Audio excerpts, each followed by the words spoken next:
Alright folks, I'm back here with part 2 of my late February, early March monthly opinions, the evening edition, first evening edition on camera that is.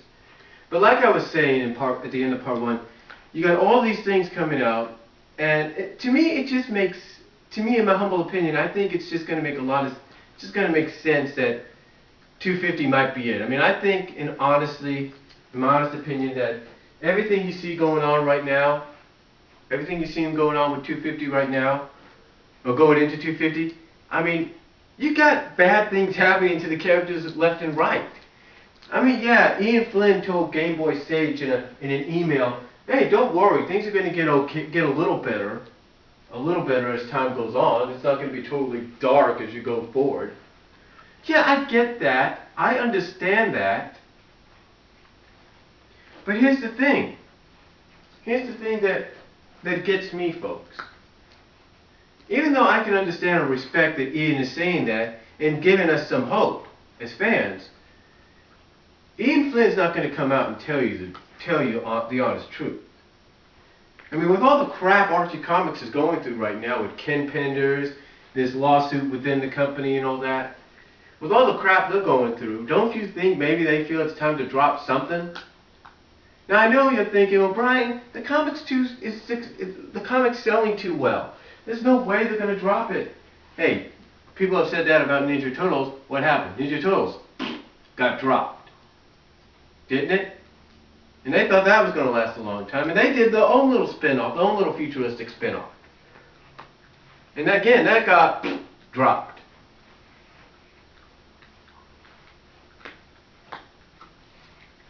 But I'm telling you, folks, I just feel, in my humble opinion, this could be it. I mean, I don't want to see the comic book end, honestly.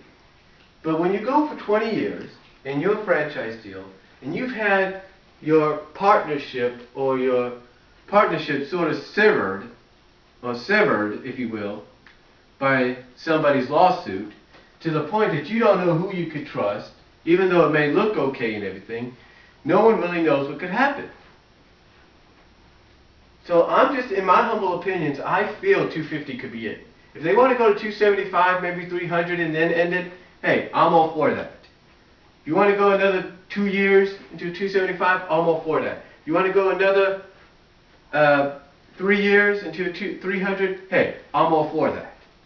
But I feel 250 could be it. I could be wrong, but I just feel it. It's just my humble opinion, folks. And I know you're going to argue the fact that I could be wrong. But I don't think so. I mean, the pieces to the puzzle that you want to put together are right there. And I feel this could be it. I feel this could be it, folks. And I'm not trying to discourage people that love the comic, that love Ian Flynn's writing.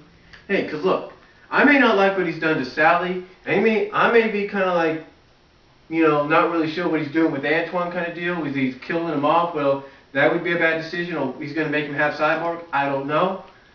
But let me put it to you like this.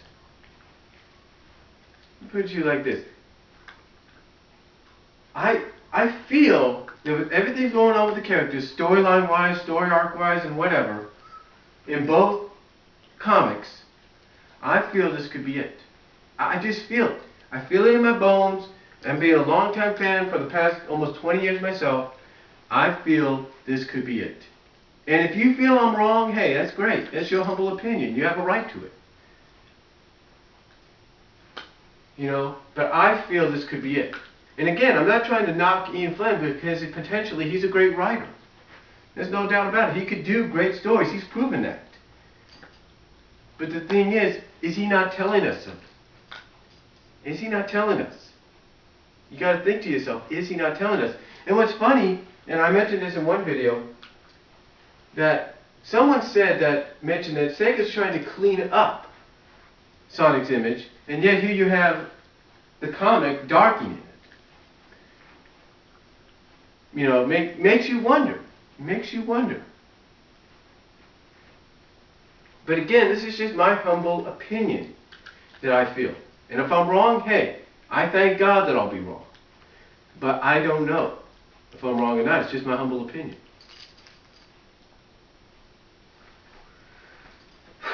Now, as far as the franchise goes, game-wise, you know, a lot of people are still talking about Generations and how good that game is.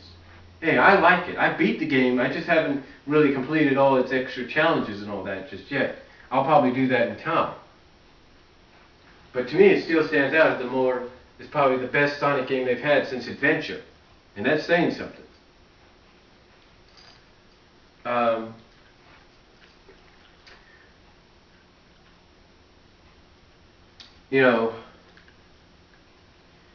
The new game coming out, Sonic Dimensions for the Wii U possibly, and the 3DS, and the Xbox and the PlayStation 3, that's going to be something when it comes out. And I'm looking forward to that, because if they could top Generations, that'd be great. And Dimensions makes you wonder exactly what they got planned. In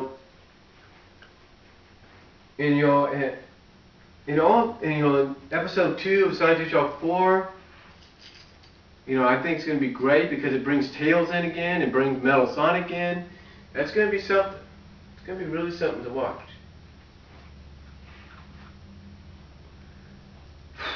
Now, one last thing before I go. Well, two last things. First of all, the fan film that's being made by Eddie LeBron. I have to say that I'm really looking forward to this because he recently did a post-production vlog.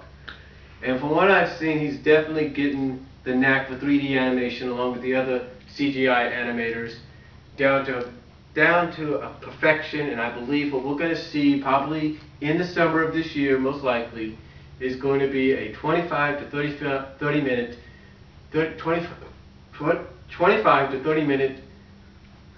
experience that we'll never forget. And maybe, according to rumors, this might finally wake Sega up and maybe those associated with them, like Archie Comics and stuff, to say, hey, you know what? People like this, it was a success. Let's make an official version. Let's make it an official movie. And maybe they'll let the fans in on it. Maybe they'll let the fans say, hey, who do you want to see in the movie? That's what I would hope for, is Sega, if this succeeds and Sega decides, hey, let's do it. Another thing I want to point out is when you go to DeviantArt for Artvidian and places like that, you will see there's a lot more original Sally art design than ever. In fact, you got people doing some renders in CGI 3D, if you will, of Sally. There's one that did one with Sally inspired by Chad the Cartoon Nuts design, and it's kind of like a twirling around one. You got to check that out. And then you got one of Sally on that hovercraft that she rode on and knocked Mammoth Mogul out with in 173. I mean, if people are willing to do that for Sally's original character design, it shows you how much they like her. And if the Anti-Mecha Sally group and the Anti-Mecha Sally group continues to grow, it just shows you that maybe this wasn't the best decision on Ian Flynn's part, but then again, we could be wrong. But in honest opinion, I hope he changes her back a lot sooner than later. And I'm pretty sure a lot of people would agree on that. But when you look at that, I know people again will say, well, the Mecha Sally design hasn't really been out that long, and we don't really know what she's capable of yet, and blah, blah, blah. Guess what? After this issue, 234, you probably have an idea, right? But still, even with that, there's going to be a lot more of the original Sally design because it proves people like Sally the way she was. And that the only reason there are those out there that don't like Sally is because they were raised on the games. And they basically want the comic book to be more game-related than anything. And you know what? I've said this before and I'll say it again. If you want the thing game-related, here's what you do. Ask Ian Flynn. Tell him, look, can you at least do maybe a non-canon issue, maybe for Free Comic Book Day, where it's game-related only, it's game characters only, and make the comic based on a level, so we'll be like, yay! So we'll be happy, we'll be like, yay! We finally got our game issue. And I'm not trying to mock anybody there, I'm just saying, if you want that to happen, you should give Ian Flynn word to at least do that for Free Comic Book Day in May. But again, it just shows you that Sally's popularity is huge. In fact, people people at Ian Flynn's own message board have said, and this is true, you can look it up yourself, some people have said, have acknowledged that the whole anti-Mecca Sally deal is growing.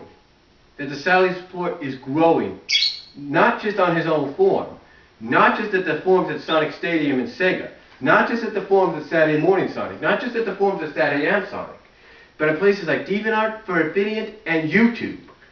It's all growing. So hopefully he'll acknowledge that. So hopefully, in my honest opinion, Ian will acknowledge that and say, okay, you know what? You guys love her that much, you always want her back that much, fine. I'll restore her. But, you know, I'll restore her. Hopefully that happens. And you know what's funny, just in closing, and I'm not trying to mock Ian Flynn here or anything, with all due respect, but I think maybe he did what he did to Sally and what he's doing to Antoine, because maybe he'll come out and say, look, I did what I had to do because you guys are saying I'm predictable. Maybe he just wants us to say, maybe, this is just my honest opinion, maybe he wants us to go to the new readers and say, oh, I don't know what he's going to do, he's unpredictable. You see what I'm saying? Maybe that's what he wants in return.